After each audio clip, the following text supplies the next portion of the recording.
खुलुमबाय बे समाव दङ बडोलेण्ड इंखं टेलिभिजननि स्टुडिअ आं खोमथागोरा गयारि। दिनैनि गाहाय रादाबफोराव दङ।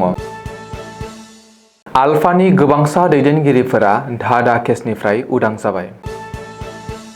अंखं आसामाव खामानि मावनो थांनाय मुसलमान लेबारफोरखौ होबथादों। सानजा सानजारि खौसेथि बर' सुबुं आफादनि आफादगिरि जितेन बर'आ थांनाय हराव प्रेसार स्ट्रकजों हरखाब जिउ गोमाबाय।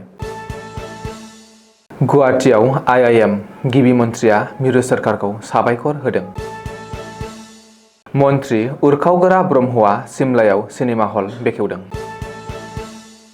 तिराप ट्राइबेल बेल्टआव मोन 8 हारिखौ रैखाथि होजानाय हारि महरै सोसननायनि हेंथायै क'क्राझार जिल्ला ट्राइबेल संघआ सोमावसारदों। दानिया फैदिनि आबुं रादाबाव।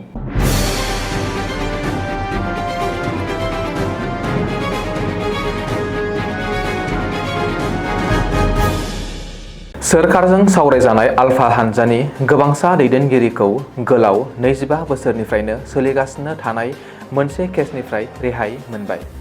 गुवाहाटीनि मोनसे जुनिया धादा बिजिरसालिया बुधबारखालि बै केसआव सोमोन्दो थानाय आलफानि गासैबो गोजौ थाखोनि दैदेनगिरिफोरखौ उदां खालामनो फोसावो। मख'नो गोनांदि थांनाय 1999 मायथाइनिफ्रायनो सोलिबाय थानाय धादा केसनिफ्राय दायनिगिरिफोरखौ उदां खालामनायनि मोनसे थिरांथायाव फैबाय।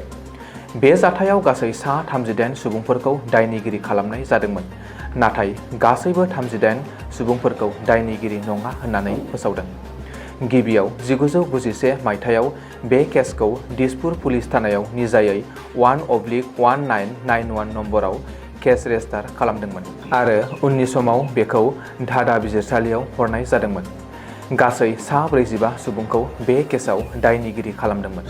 बेनिनो आलफा उदांनि गाहाय फरेस्ट बरुवाजों लोगोसे गुबुन सानैया दासिमबो खारखोमानानै दङ। गुबुन फारसे 4 सुबुङा रुंसारि जाबाय आरो गुबुन सा 38 सुबुंखौ बे धादा केसनिफ्राय उदां खालामनाय जाबाय। 25 बोसोरनि धादा केसनिफ्राय उदां जानो हानाय आलफानि गोजौ थाखोनि दैदेनगिरिफोर फारियै अरबिन्द राजख'वा, अनुप चेटिया, प्रदीप गगৈ, मुनिन नविस, कल्पज्योति नियोग, राजु बरुवा, सस्कर चौधुरी, सुनील नाथ आरो आनन्द ठाकुरिया। आसामनि गुबुन गुबुन जिल्लायाव आयेन बेरेखायै दखल खालामनाय सुबुंफोरखौ इभिक्सन खालामनानै होखारनाया सोलिगासिनो दङ।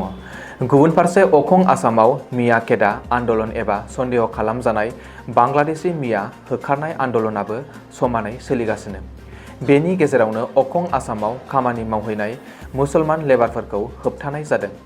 अंखं आसामाव मिया मुसलमानफोरनि थाखाय रैखाथि गैया होननानै अजद होनानै मुसलमान आफादा लेबार मावनो थांनाय सुबुंफोरखौ होबथादों। मुसलमान दैदेनगिरि नाजिर आहमेदनि दैदेननायाव बे हाबाफारिखौ लागासिनो। रिपर्ट बादिब्ला गलाघाटआव इरिगेसन बिफाननि खामानि मावनो थांनाय मुसलमान लेबारखौ बिश्वनाथआव गारिनिफ्राय बोख्लायना हमथादों। बेजों लोगोसेनो गासैबो मुसलमान लेबारफोरा अंखं आसामखौ नागारनांगौ होननानै खावलायदों। मख'नो गोनांदि अंखं आसामाव रावबो मुसलमान लेबारा खामानि मावनो थांनाङा, मानोना अंखं आसामाव मुसलमान लेबारफोरनि सायाव रैखाथि गैया। अंखं आसामाव खामानि मावनो थाङोब्ला इनाय उदखार खालामजागोन। बैयाव खामानि मावनो थांनानै बेबादि उदखारखौ सहायनो नाङा। बेनि सोलाय न'आवनो था होननानै मुसलमान आफादा सांग्रांथि होदों। धेमाजि जिल्लानि सिङाव थानाय 3 नं नावकाटा गामिनि एबा सानजा सानजारि दख'रा खौसेथि बर' सुबुं आफादनि आफादगिरि जितेन बर'आ थांनाय हराव प्रेसार स्ट्रकजों हरखाब जिउ गोमाबाय। रायखांनांगोनदि थांनानै थानाय समाव जितेन बर'आ सानजा सानजारि खौसेथि बर' सुबुं आफादनि आफादगिरि बिबानखौ लानानै बर' हारिनि थाखाय मेंनाय बानाय गैयाजासे खामानि मावबोदोंमोन। दिनै बिथांनि हरखाबै रुंसारि जानायाव ओनसोलनि रायजो राजाफोरा गोथौयै दुखु मोननाय फोरमायदों। दुखुथिया नखराव धेमाजि जिल्ला खौसेथि बर' सुबुं आफादनि आफादगिरि खाथिराम बसुमतारीजों लोगोसे गोबां माहारिनि आफादनि दैदेनगिरिफोरा दुखुथिया नखराव खौरां लाहैनानै बिदाय होफैदों। आसाम आरो सा सानजा ओनसोलनि थाखाय मोनसे मोजां खौरां। लक सभायाव इन्डियान इन्स्टिट्युट अफ मेनेजमेन्ट बिल 2025 खौ बारहोबाय।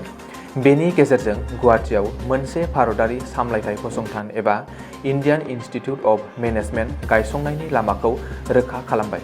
मिरु सोलोंथाइ मन्त्री धर्मेन्द्र प्रधानजों दैखांजानाय बिलखौ बुधबारखालि लक सभायाव खुगानि भटनि गेजेरजों नाजावनाय जादों। मिरु सोरखारा बे मावथांखिनि सायाव 550 कौटि रां गनायथि होदों। बे फसंथानखौ सा-सानजा ओनसोलनि नैथि आरो हादरनि 22थि IIM महरै गनायथि होनाय जागोन। 1961 मायथाइनिफ्राय 2014 मायथाइसिम 53 बोसोरनि गेजेराव सोरखारा गं 13 IIM गायसंनो हादों। मख'नो गोनांदि गुवाहाटीआव गंसे गोदान IIM फसंनो लक सभायाव बिल लाबोनायाव गिबि मन्त्री डक्टर हिमन्त बिश्व शर्मायाबो गोजोननाय फोरमायदों आरो बेनि थाखाय मिरु सोरखारखौ साबायखर होदों। IIT, एम्स आरो IIM फसंथानफोरनि गेजेरजों आसाम आरो सा-सानजा ओनसोलाबो भारत हादरनि गेजेराव मोनसे गाहाय सोलोंथाइनि मिरु जागोन होननानैबो गिबि मन्थ्रिया ससियेल मिडियानि गेजेरजों बुंदों। बाक्सा जिल्लानि बेन्दोंआव थानाय सिमला बाजारनि टिकेन्द्रजीत नार्जारी मेम'रियेल मिनि सिनेमा हलखौ बेखेवबाय। आसाम सोरखारनि केबिनेट मन्थ्रि उरखाव ब्रह्मनि आखाइजों दिनै बेखेवनाय जादों सिमला बाजाराव गोदानै लुफुंनाय सिनेमा हलखौ। दिनै मन्थ्रि उरखाव ब्रह्मआ रिबन हास'नानै बेखेवनानै होदों टिकेन्द्रजीत नार्जारी मेम'रियेल मिनि सिनेमा हलखौ।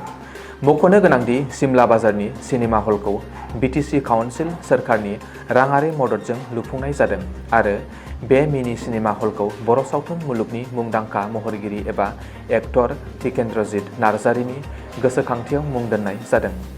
सिमलानि सिनेमा हल बेखेवनाय हाबाफारियाव उरखाव ब्रह्मजों लोगोसे BTCनि MCLA मन्टु नार्जारी, बर' सावथुन मुलुगनि फेस्ला फावखुंगुर फैला बरगयारी आरो गोबांसा UPPL दोलोनि ओनसोलनि दैदेनगिरिफोरा बाहागो लादोंमोन।